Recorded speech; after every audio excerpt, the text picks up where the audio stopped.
প্রিয় বন্ধুরা, আসসালামু আলাইকুম। আপনাদেরকে আজ জানাবো ইসলামী বিপ্লবের পরে ইরানের শাসকদের যে পরিণতি হয়েছে সেই পরিণতির কথা। ইসলামী প্রজাতন্ত্র ইরানের ৪৫ বছরের ইতিহাসে বর্তমান সর্বোচ্চ নেতা আয়াতুল্লাহ আলী খামেনি ছাড়া সব রাষ্ট্রপ্রধানকেই কোনো না কোনো সমস্যার মুখোমুখি হতে হয়েছে। আর তাদেরই একজন ছিলেন মেহেদি বাজারগান। ১৯৭৯ সালে ইসলামী বিপ্লবের পর সরকারের প্রথম অস্থায়ী প্রধানমন্ত্রী ছিলেন মেহেদি বাজারগান, যার বিরুদ্ধে প্রথম দিন থেকেই অভিযোগ ছিল ওই পদে থাকাকালীন আরো বেশি ক্ষমতা চেয়েছিলেন তিনি। তাকে পদত্যাগ করতে হয়েছিল দেশবাসীর উদ্দেশ্যে। তখন তিনি বলেছিলেন, যখন কারোর সঙ্গে দেখা করতে গেলে প্রধানমন্ত্রীকেও ধর্মীয় নেতার অনুমতির প্রয়োজন হয়, তখন অসহনীয় ব্যথা অনুভূত হয়। এরপরে আবুল হাসান বনি সদরের কথা বলতে হয়। তিনি বরখাস্ত হন এবং পলায়ন করেন। ৭৫% বেশি ভোট পেয়ে জিতেছিলেন এই রাষ্ট্রপ্রধান। তাকে বরখাস্ত করা হয় ১৯৮১ সালের জুন মাসে। রাজনৈতিক অযোগ্যতার ভিত্তিতে সংসদের চূড়ান্ত ভোটের মাধ্যমে ক্ষমতা থেকে তাকে অপসারিত করা হয়। এরপরে বলতে হবে আরেকজন রাষ্ট্রপতির কথা। তিনি মোহাম্মদ আলী রাজাই। বোমা হামলায় তার মৃত্যু ঘটে। রাষ্ট্রপতি হিসেবে তার কয়েক সপ্তাহের কর্মকালে তেমন বিশেষ কিছু ছিল না। ১৯৮১ সালের ২রা আগস্ট তিনি দায়িত্ব গ্রহণ করেছিলেন। সে বছরই প্রধানমন্ত্রীর কার্যালয়ে এক বিস্ফোরণে প্রধানমন্ত্রী মোহাম্মদ জাওয়াদ বাহানারের সঙ্গে তার মৃত্যু হয়। ঘটনাটি ঘটেছিল ১৯৮১ সালের ৩০শে আগস্ট। এরপরে বলতে হয় যার কথা, তিনি মীর হোসেন মোসাভি।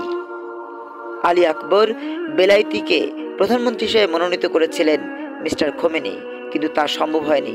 সংসদে আস্থা ভোটে জিততে পারেননি বেলায়েতি। শেষ পর্যন্ত ইচ্ছার বিরুদ্ধে মিস্টার খামেনিকে মীর হোসেন মোসাভির নাম সংসদে প্রস্তাব করতে হয়েছিল। বিক্ষোভের সময় সংঘর্ষের কারণে মীর হোসেন মোসাভিকে গৃহবন্দী করা হয়েছিল। ২০ বছরের রাজনৈতিক নীরবতা ভেঙে ২০০৯ সালে রাষ্ট্রপতি প্রতিদ্বন্দ্বিতা করেছিলেন তিনি, যদিও তার অভিযান সফল হয়নি।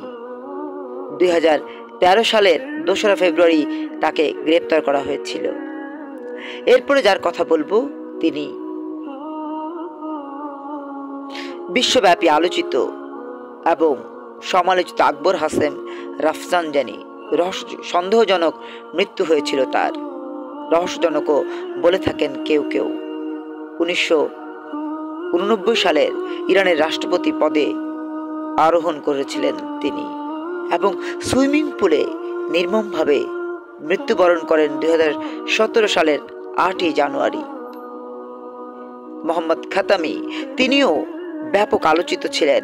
১৯৯৭ সালের ২৩শে মে ২ কোটিরও বেশি ভোট পেয়ে এই খাতামি নির্বাচিত হয়েছিলেন। এই খাতামি নির্বাচিত হওয়ার পরে তিনি ব্যাপক আলোচিত হন।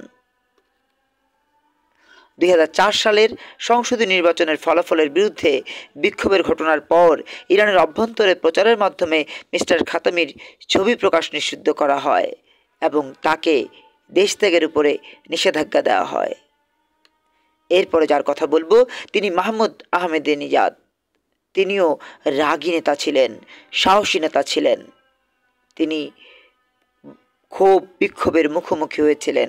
১১ দিন রাষ্ট্রপতির কার্যালয়ে যাননি তিনি।